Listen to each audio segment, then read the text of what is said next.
Picture presented to parliament by RBI by CAG. ఏమని చెప్పారు అందులో? కేసీఆర్ గారు అధికారంలోకి వచ్చిన రోజు 72,000 కోట్ల అప్పు రాష్ట్ర నెత్తి మీద ఉన్నది. కేసీఆర్ దిగిపోయిన రోజు 3,50,000 కోట్ల అప్పు. Total public det of Telangana. ఇది పార్లమెంటులో సాధికారంగా కేంద్ర ప్రభుత్వం రిజర్వ్ బ్యాంక్ అడిగి ఇచ్చిన లెక్క. నీ ఇప్పుడు అందులో ఏంటంటే విషయం, మేము వచ్చిన 72, మేము దిగిపోయిన నాడు 3,50,000. మరి అంటే ఎంత కేసీఆర్ చేసిన అప్పు? 2,78,000 కోట్లు. కానీ నీ పరిస్థితి ఎట్లుంది? నీకు వాస్తవాలు బయటకు వస్తే నీకు నచ్చలేదు. అందుకే నోటికొచ్చినట్టు ఎంత వస్తే అంత.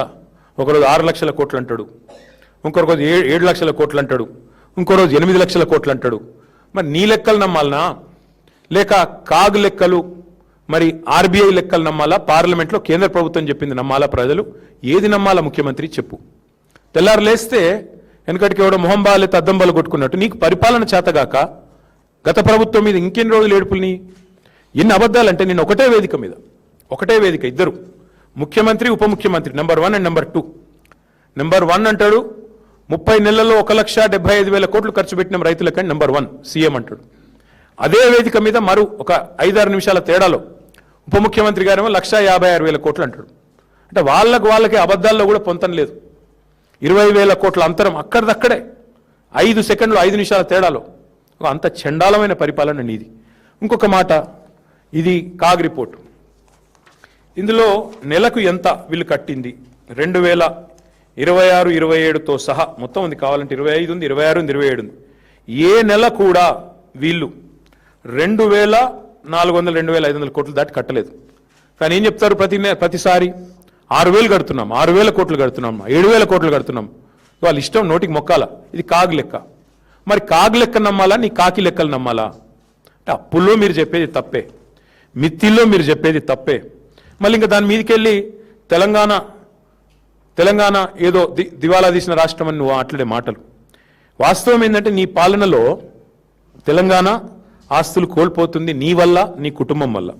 ఎందుకంటే ఎంత ధనిక రాష్ట్రమైనా, ఎంత గొప్ప రాష్ట్రమైనా ఇంతమంది ఒకటేసారి దోపిడీకి దిగుతూ ఉంటుందా? 7 అన్నదమ్ముళ్ళు, ఆయన పొంగు లూటి, పక్కకెళ్ళి ఇంకా వేరే లూటి, ఒకరు కాదు 10 మంది ఒక దండుపాలెం ముఠాలాగా తగులుకుంటే ఎంత పెద్ద రాష్ట్రమైనా, ఎంత గొప్ప రాష్ట్రమైనా మీ భూదాహానికి 1,00,00,000 ఎకరాలు మీరు ప్రైవేటెడ్ లిస్టులో పెట్టి మీరు చేస్తున్న 30% లూటీకి, మిస్టర్ 30%లు, మినిస్టర్ 30%లు, మీ లూటీకి, నీ బెదిరింపులకి చివరికి మీ పరిస్థితి ఎట్లా ఉందంటే, మీ సొంత మంత్రుల కుటుంబ సభ్యులు చెప్తున్నారు కదా, పారిశ్రామికవేత్తల తలకు తుపాకులు పెట్టే దిగజారుడు సంస్కృతి ఇవాళ ఈ రాష్ట్రంలో తెచ్చింది ఎవడు? రేవంత్ రెడ్డి కాదా? నీ ఇంటెనకాల నీ తమ్ముడు, నీ ప్రధాన అనుచరుడు తలకు తుపాకీ పెట్టిండని నీ మంత్రి గారి కుమార్తె చెప్తున్నది. That is the state of Telangana, that is the fate of Telangana under Revanth Reddy. మీ కబ్జాలు, మీ రెవెన్యూ మంత్రి కుటుంబ సభ్యులు, నీ అన్నదమ్ముళ్ళు, ఆఖరికి ఎల్ఎన్టీని కూడా ఇష్టపెట్టలేదు కదా మీరు. ఎల్ఎన్టీ సిఎఫ్ఓను జైల్లో పెడతా అని బెదిరిస్తేవి, ఎస్బీఐ వాళ్ళు కోర్టుకు పోతే వాళ్ళను బ్లాక్మెయిల్ చేయబడుతుంది. మరి నీ బేకార్ మాటలకు కొత్తగా ఎవడన్న పరిశ్రమలు పెట్టాడు వస్తాడా? అందుకే నేను అనేది రేవంత్ రెడ్డి గారు, మీరు రాహుల్ బంధు బంద్ చేసి, పొంగులేటి బంధు బంద్ చేసి, బ్రదర్స్ బంధు పథకం బంద్ చేస్తే అన్ని సెట్ అవుతాయి. బ్రదర్స్ బంధు, పొంగులేటి బంధు, రాహుల్ బంధు, రైతు బంధు లేనేలేదు కదా ఈ రాష్ట్రంలో. ఇది వాస్తవం. ఇంకొక మాట కూడా నేను చెప్పేది వారికి, అప్పుల విషయంలో నువ్వు చెప్పేది శుద్ధ తప్పు. అట్లాగే మీరు నెల నెల కడుతున్న మిత్తిల విషయంలో నువ్వు చెప్పేది శుద్ధ తప్పు. సంపద విషయంలో కూడా నువ్వు చెప్పేది శుద్ధ తప్పు.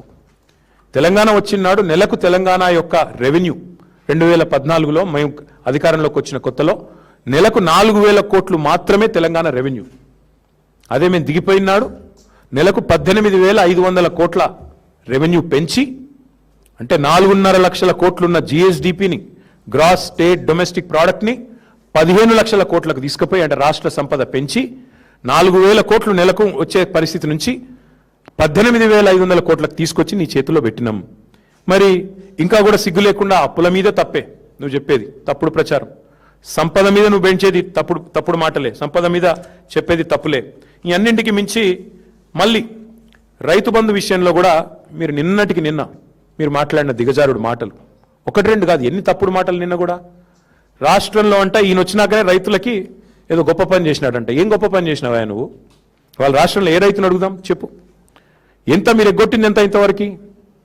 ఈ రోజు వరకు కాంగ్రెస్ ప్రభుత్వం వచ్చిన తర్వాత ఎగ్గొట్టింది ఎంత అంటే అక్షరాల రైతులకి, ఓన్లీ రైతులకు నేను చెప్పేది, వేరే వాళ్ళకు కూడా కాదు, 1,13,000 కోట్లు రేవంత్ రెడ్డి గారి ప్రభుత్వం ఎగవేసిన సొమ్ము ఎంత అయ్యా అంటే ఓన్లీ రైతాంగానికి 1,13,000 కోట్ల రూపాయలు. ఎట్లా ఎగవేతల ప్రభుత్వం ఎగ్గొట్టిన పైసల లెక్క ఎట్లా అంటే, రైతు బంధు పేరిట మీరు ఎగనామం పెట్టింది సరిగ్గా 30,000 కోట్లు.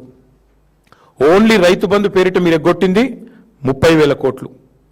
కౌలు రైతులది కూడా కలిపితే మీరిచ్చిన హామీయే కదా 100 రోజుల్లో కౌలు రైతులకు కూడా ఇస్తామని. కౌలు రైతులది కూడా కలిపితే 22,500 కోట్లు. 30,000 భూ యజమానులకు, కౌలు రైతులకు 22,500 కోట్లు. రుణమాఫీ, మీ కథ గుర్తుండాలి, రుణమాఫీది బ్యాంకర్లను అడిగితే 50,000 కోట్లు అన్నారు రుణమాఫీకి.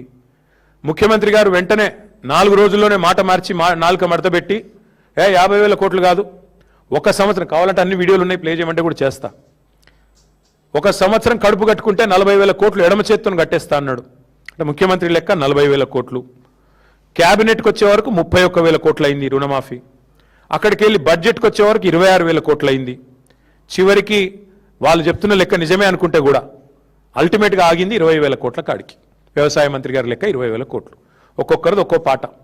బ్యాంకర్లు 50,000 కోట్లు, సీఎం 40,000 కోట్లు, క్యాబినెట్ 31,000, బడ్జెట్ 26,000, వ్యవసాయ మంత్రి లెక్క 20,000 కోట్లు. అంటే అందులో కూడా మీరు రైతు రుణమాఫీలో ఎగ్గొట్టింది 29,500 కోట్లు ఎగ్గొట్టింది. రైతు కూలీలకు మీరు పంగనామం పెట్టింది 15,000 కోట్లు.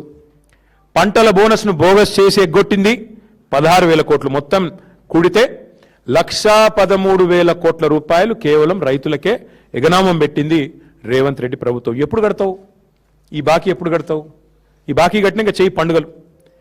ఇంకా అట్రఫ్లాప్ సినిమాకు అర్ధశత దినోత్సవం చేసినట్టు అన్నదాతలను ఆగమాగం చేసింది చాలక మీదికెళ్ళి ఇంకా సభలు, సదస్సులు, వీళ్ళందానికి మళ్ళీ అందులో స్పీచ్లు, వాటికి కిందికెళ్ళి సీటీలు, కాదు పేపర్ యాడ్లు. చెప్తున్నా కదా, అట్రఫ్లాప్ సినిమాకి అర్ధశత దినోత్సవం అంటే ఇదే.